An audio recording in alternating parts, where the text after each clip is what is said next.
Now students, अब हम लोग यहां पर देख रहे हैं about the cell membrane. Cell membrane है क्या?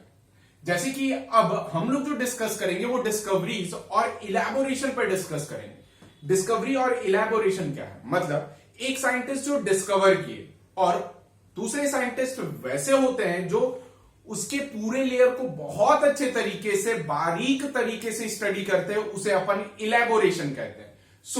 जो सेल मेम्ब्रेन का टर्म था, ये क्वाइन करने वाले साइंटिस्ट का नाम था नागेली एंड क्रैमर। क्या नाम था? नागेली एंड क्रैमर। कब?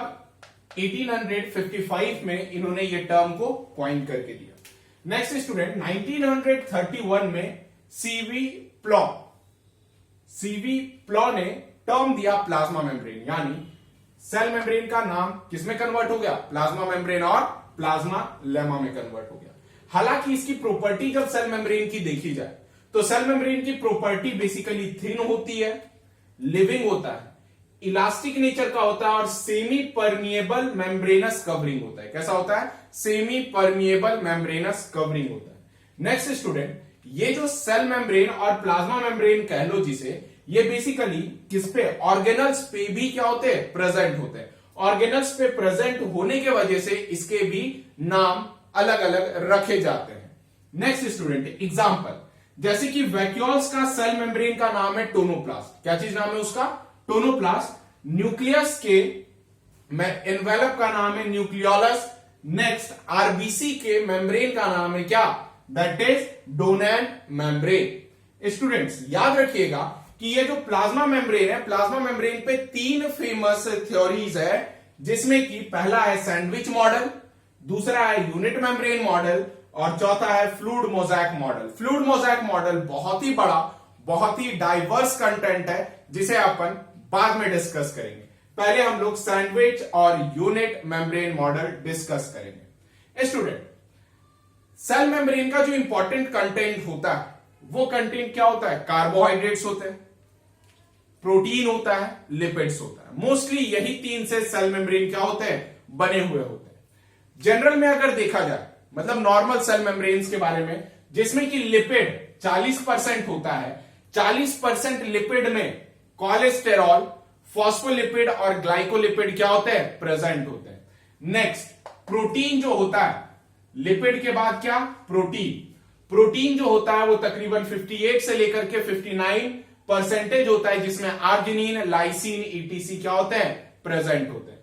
नेक्स्ट स्टूडेंट, इसमें जो कार्बोहाइड्रेट्स होता है वो तकरीबन कितना? 1 से लेकर के 2% कार्बोहाइड्रेट्स प्रेजेंट होता है। याद रखिएगा एक एक्सेप्शन है जिसमें कि आरबीसी आता है, जिसे अपन रेड ब्लड सेल्स, लेकिन बायोलॉजिकल टर्म में उसे रेड ब्लड कॉर्पसल्स कहते हैं।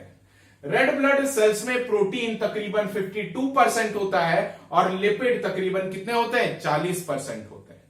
नेक्स्ट, अब बात करते हैं अपन मॉडल के बारे में, जिसे अपन सबसे फर्स्ट क्या कहते हैं? सैंडविच मॉडल कहते हैं।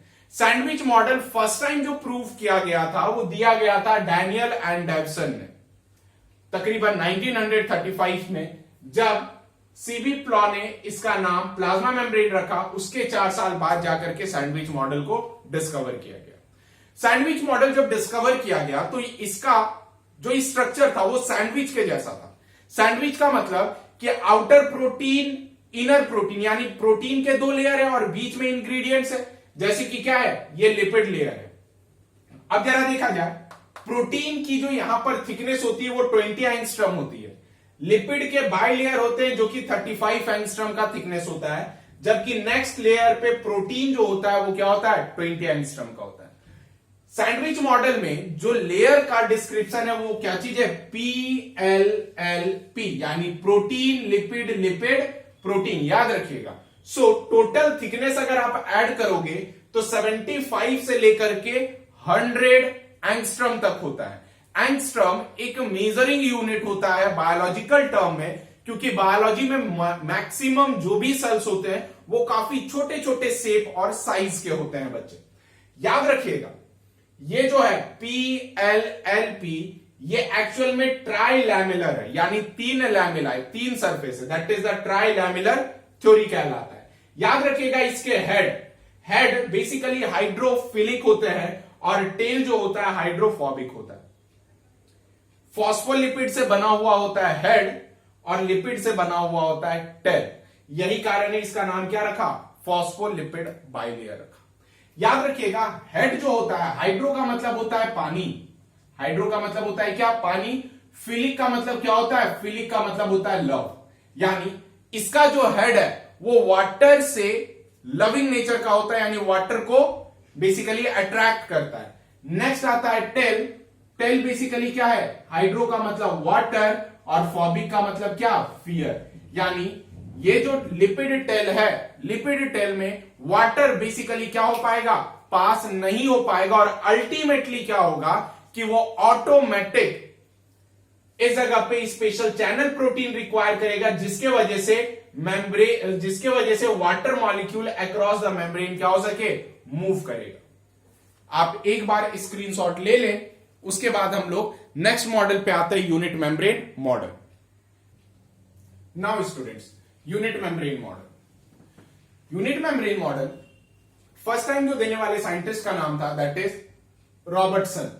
क्या चीज, रॉबर्टसन। 1950 में unit membrane model first time बनाया गया। अब इसमें क्या होता है, मेम्ब्रेन ऑफ सेल्स या फिर ऑर्गेनल्स के, सेल के मेम्ब्रेन हो चाहे ऑर्गेनल्स के मेम्ब्रेन हो, ये स्ट्रक्चर वाइज और फंक्शन वाइज क्या होते हैं, सिमिलर होते हैं। ये यूनिट मेम्ब्रेन मॉडल का पंच लाइन था और बहुत ही स्ट्रॉन्ग लाइन था।